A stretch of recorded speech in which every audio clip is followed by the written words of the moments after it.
Welcome back, folks. It is 5:13 on this fantastic Friday morning. I'm Josephine Sage. Let's jump into the forecast. If we take a look at America's Mattress live tower cam right now, it's still dark outside, and on your morning commute in this darkness, you're going to be seeing some fog.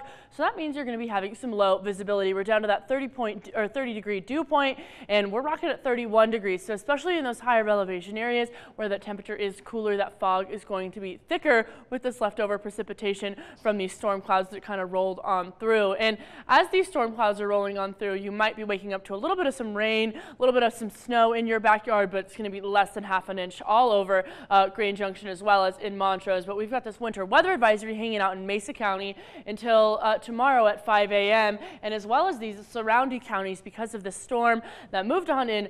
Most of this accumulation is going to be focused over these central mountains and focused over these northern mountains. So keep that in mind, especially if you've got weekend travel plans or if you're heading up to the slopes this weekend, because we've got icy and slick road conditions and snow accumulation is still on the way in those mountain areas, and we've got more storms coming our way in the beginning of the work week as well as through the middle of the work week. And our current temperatures outside, we're feeling 31 degrees in Grand Junction right now. Like I said, we're feeling 29 in Montrose.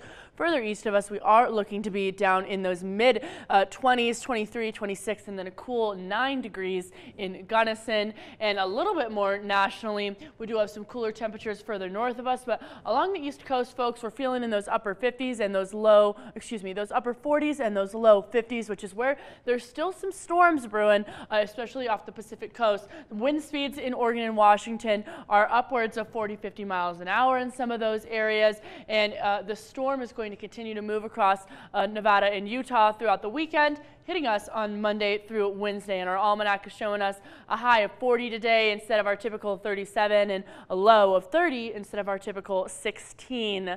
And our state radar, as these storms kind of move on out, you'll notice they're more headed that northeast direction, which is why it's going to mostly be focused over these areas close to Steamboat Springs and then essentially over the divide, which is where we're going to get some of those accumulations of 4 to 8 inches of snow. Those northern mountains are going to feel that 5 to 10 inches of snow, but here on the western slope, we're mostly going to experience less than half an inch, and over the mesa, maybe 2 to 4 inches. Our snow potential, though, folks, for here, we'll see that in those dark blue areas is where we're going to be reaching those 10-inch accumulations, but mostly elsewhere is going to be less than 4 inches of snow. And our overall setup for the rest of today and into the weekend, we're going to break into the precipitation as the jet stream is not quite amplified yet, but then the jet stream will start to create that ridge again, and heavier rain and snow returns. And this evening is where that finally Pacific storm is going to hit the coast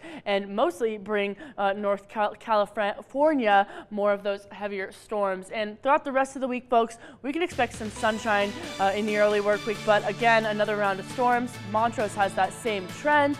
But after we do get some of this fresh powder, up to 10 inches in some of those areas where you might want to go skiing this weekend with those upper 30s and low 40s might be the perfect chance to go get some of this fresh pow.